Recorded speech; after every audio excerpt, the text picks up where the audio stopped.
And now, live clips from the documentary and for the Republic.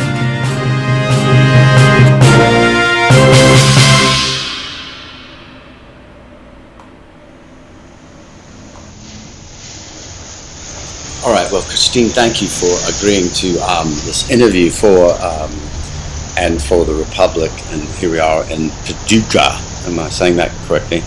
Paducah, Kentucky. Yes, absolutely.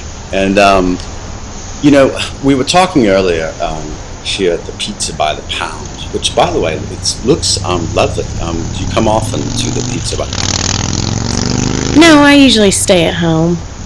Okay. You've agreed to do this interview because you are, in fact, one of the people who has voiced your support for Donald Trump. Could you tell people what about Donald Trump draws you to him? He just seems like a great, down-to-earth kind of individual. I mean, is it the fact that he is this... Oh, yeah. And that's your lovely daughter. That's quite all right. It makes it much more real. Yeah. Do you need some more candy? Always love to give the kids sugar for their moms. So, is it the fact that he is a white billionaire that makes him seem so down to earth? Oh, yes. I mean... Just an everyday kind of guy with $1 billion. Yes. I feel like when he's up there speaking, he's speaking right to me. He's reading my mind.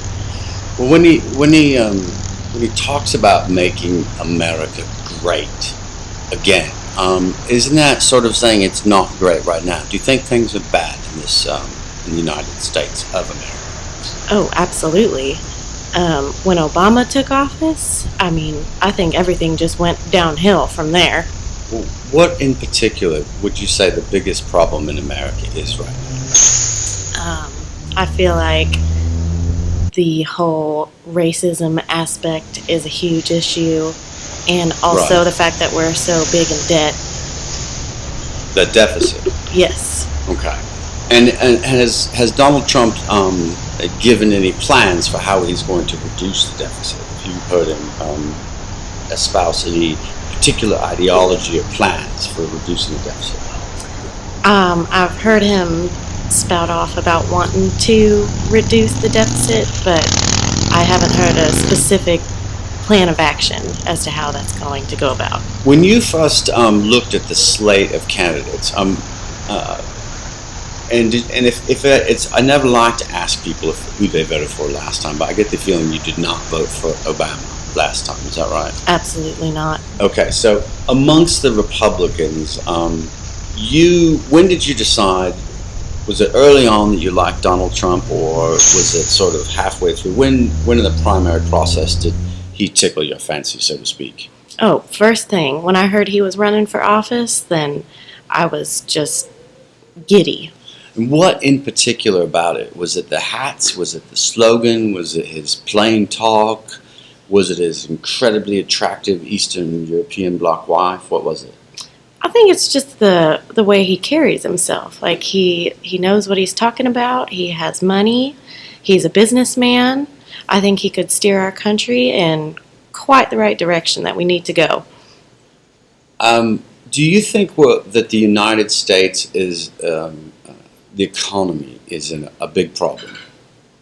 Yes. I mean, as far as like for one reason, just the job situation. Like there are so many jobs that need to be had. And are you familiar with the concept of a brain drain? Not exactly. It was interesting. There was a political candidate that years and years ago in the 1990s talked about the brain drain, in that we were importing a lot of our high-tech jobs, engineers and otherwise, from Pakistan and India. And would you be surprised to know that candidate was Bill Clinton? He talked about the fact that we aren't educating the young Americans aren't being educated to take those high-tech sector jobs, and we're still not. Do you think that's a problem? Yes, absolutely. Okay. Would you also agree that one of the problems is that 0.005% of the people in this country control 99.99% of the wealth? So people like Donald Trump really control most of the money in this country. Yes, I suppose that makes sense. Do you think he's going to change that, given that he's one of those people? I hope so, Okay. because for the middle class folk like myself, we could really use some help. Okay. Who do you think he should choose as a running mate? Any idea? Does it matter to you? No, it doesn't really matter to me at all. Do you like the fact that he has absolutely no experience? Is that something that you like? Because it seems like the other candidates, it seems like a lot of people like him because he doesn't come from politics, and that's probably a positive. Yeah, I feel like personally that helps. And like I said earlier, the fact that he is a businessman and he has had money his whole life, I feel like that would help us get out of this deficit that we find ourselves in. Does it bother you that he had to declare bankruptcy at one point? No. More to come from the documentary and for the Republic.